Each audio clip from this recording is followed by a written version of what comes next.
Welcome back, everyone, to theCUBE here at the MCP Dev Summit in New York City. This is a groundbreaking event where the Linux Foundation is announcing their new executive director, as well as an intention to have AgentCon, the next big event.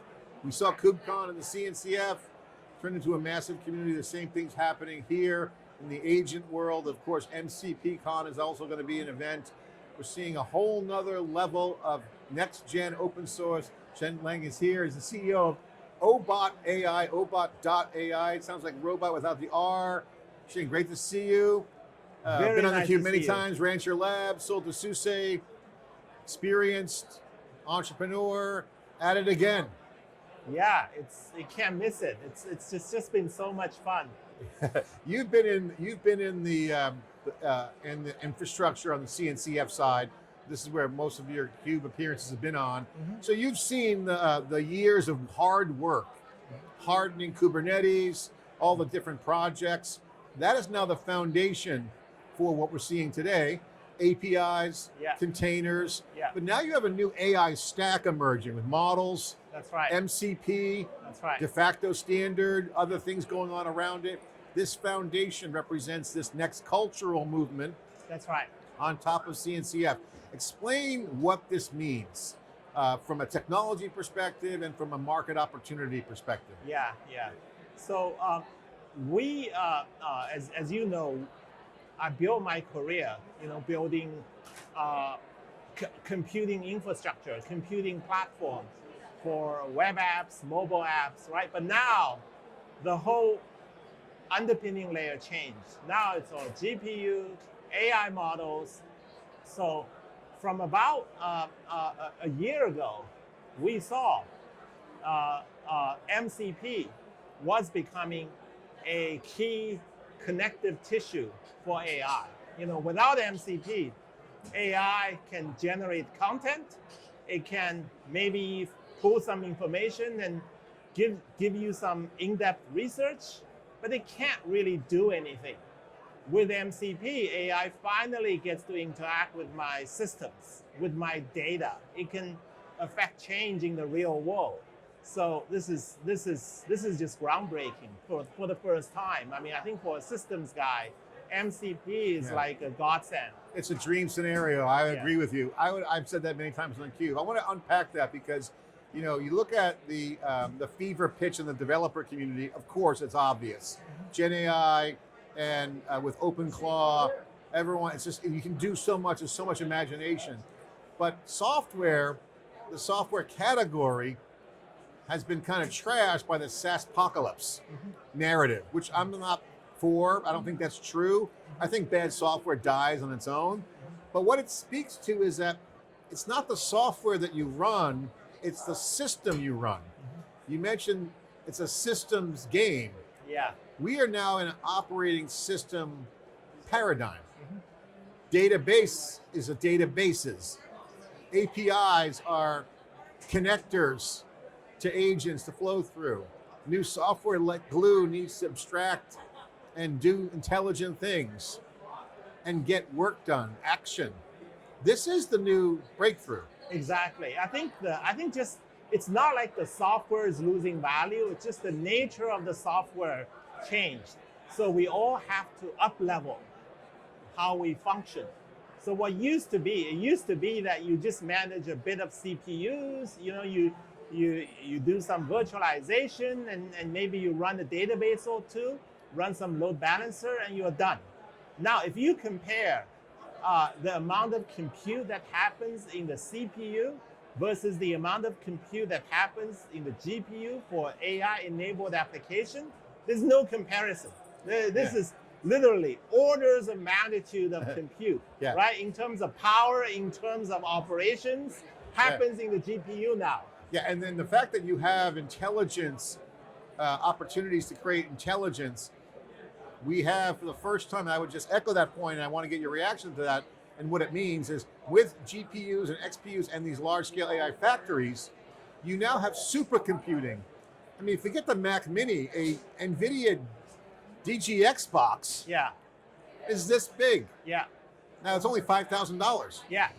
You could run at home you got the AI factories, which is a massive supercomputer. Yeah. So now the software has to navigate the complexities of finding the power, knowing where the cycles are for a GPU versus compute. Yeah. You have tiering of service, and Jensen put up the Pareto slide with Vera Rubin that says, oh, if you want high performance, use Vera Rubin. If you want to use a lower cost. Yeah.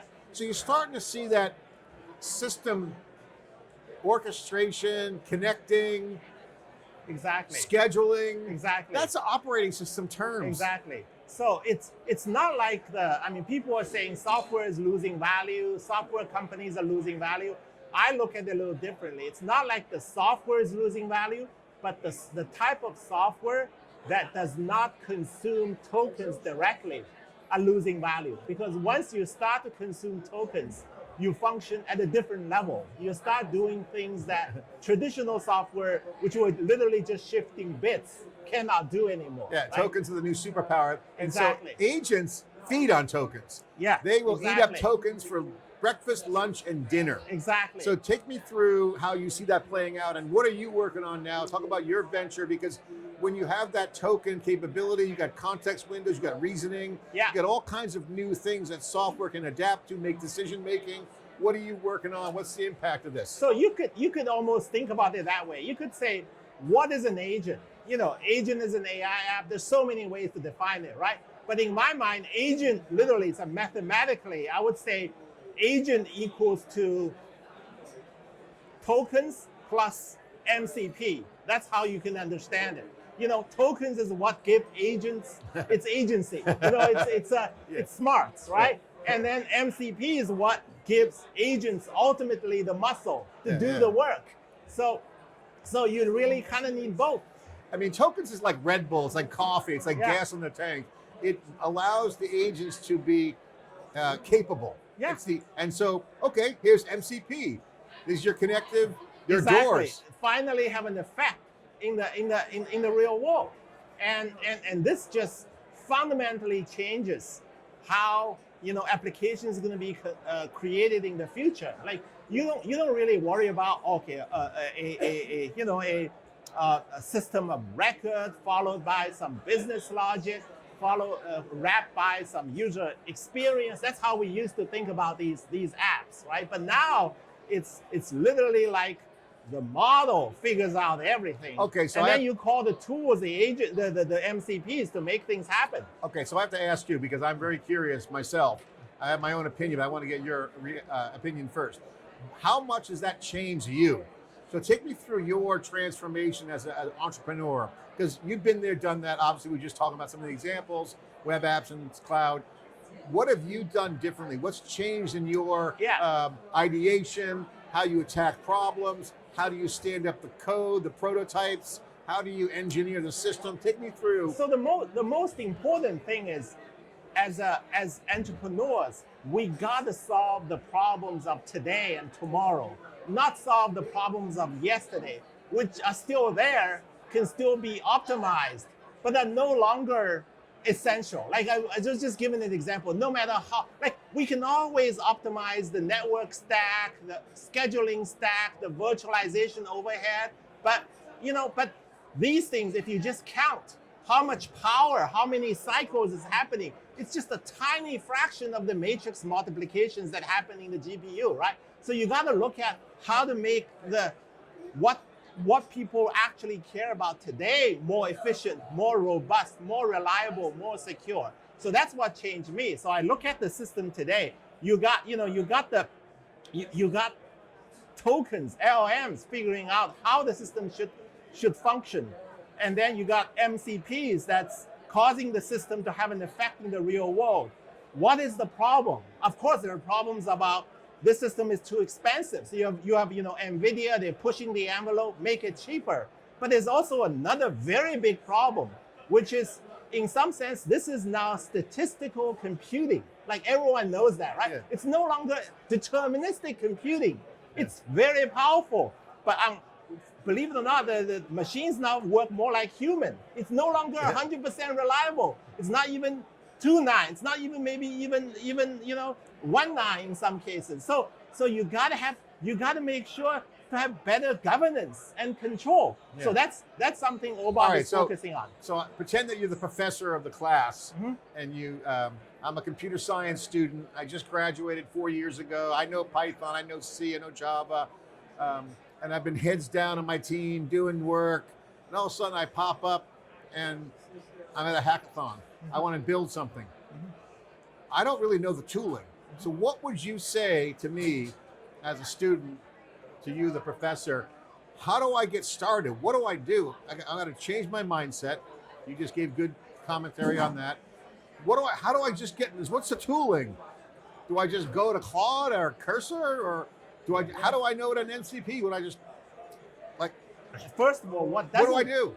I would say, first of all, what doesn't change is a good computer science, even in the broader sense, a liberal arts foundation, right? Math, physics. You need to know how the existing world works. So assume you know that, then I would say, congratulations. The barrier to get into solving problems is now much lower. It no longer takes, 3 years of apprenticeship plus 2 years of actual tech leadership to become an experienced engineer who can solve problems. Now, you plus Cursor or Crawcode or Obot, whatever, there's so many solutions out there. You can literally be a tech lead on day one. If you can describe the problem, you can solve it. Now, the trick is, how do you even know enough to understand what to build, what's worthwhile? That is where your strength as a technologist will shine through. Is there like an MCP directory tutorial? How do I know what other servers are out there? Do I create my own? What's the MCP angle on this? Because APIs were easy. REST APIs were very easy to implement. Is MCP as easy? What would be your take on that? Yeah, I mean, an easy way to understand it is MCP in some sense is actually even easier. So MCP is literally the machine version of API. It's the API optimized, designed to be consumed by machine, as opposed to human, as opposed to developers, right? That's basically it. So obviously it's a little different, but it's different in the sense that's actually quite pleasing, in the sense that it's actually simpler. Yeah. And machines AI is tolerant. API is exact. If I just have one misspelling, misses one byte, right? Yeah. It returns error. MCP will never do that. It's like got built-in governance. If a human looks at it, can figure out what's going on, the machine will figure out AI will figure out what's going on as well. So this technology is not difficult at all. I think what's more important is to understand what's the actual problem you want to solve, and then understand some of the limitations of the technology. And in AI, the biggest limitation of technology today, number one, is I still believe AI is too expensive. Just for normal use. Honestly, it's still too expensive compared with traditional computing, which is practically free in comparison. Second is it's just either people used to call it hallucination when they're just generating content. But now when it's affecting the system, it's no longer hallucination. You hallucinate, then you make bad things happen, right? Yeah. So now they call it guardrails or governance or something, security. So you got to make sure the limitations of AI, how much of it you can really trust it. And if you cannot trust it, then what kind of system can you build around it to make it better? Well, great to have you on theCUBE. Talk about what you're working on now, the new venture, Obot AI, Obot AI as you call it. So Obot basically provides the security and governance solution for enterprise who want to adopt technologies like MCP. So if any organization writing a new app on AI, what they call an agent, the agent would consume tokens, agent would affect the world through MCP. So what Obot does is it just sits at the boundary of the agent, essentially create an isolated sandbox for the agent. Agent, you can do whatever you want. But if you want to call MCP, go through Obot. If you want to call a MCP, you go through Obot. Then Obot will basically make sure that the agent stays within its lane. It never will do anything that's damaged. If it's something that looks suspicious, it'll alert the user, alert some super admin, alert you to manually approve. So it kind of gives it's basically a governance layer around agents for the enterprise. All right, well, great to have you on. I love the excitement. I am super excited by agents. I see a generational shift, mindset, systems thinking, new ways to be productive, faster time to building and operating. Yeah, and this is such a great show because, John, I don't know if you know, we created this conference. Obot created this conference. I did not know that. Yeah, we created it 10 months ago. The first one reminds me of early days of KubeCon. In fact, was 200 people in Seattle. In San Francisco. San Francisco. And then last October was 500 people in London. And now we donated to Linux Foundation in December. And this time you see here, 1,200 people. You're the father of the MCP Dev Summit. Exactly. We're the creator of it. Happy to have made a difference. It's a great point. And I like that throwback because the early days of KubeCon, even before CNCF started, if you remember, Dan Cohn, RIP, great executive director who's no longer with us, an amazing individual, mad respect for what he did. Mm-hmm. Linux Foundation took KubeCon under its wing because it was just such a small group of people. That's right. I was having beers you with remember, You remember JJ, Joseph Jacks? Yeah, JJ, he was early player. Google he created it. All the players, Craig McClellan, they were still at Google, by the way. Yeah. Burns and everyone else there. But remember, it was tiny. Yeah. But they were OGs. They had the vision, like you. And so I'm really thankful for what you did. 10-month thing. Look at where we are. You should have called me up and told me, hey, John, come on. I should have known about this. We'll work on that. Yeah. Great to see you. Great to see you. Appreciate you. I got an OG here in theCUBE on the cloud native side.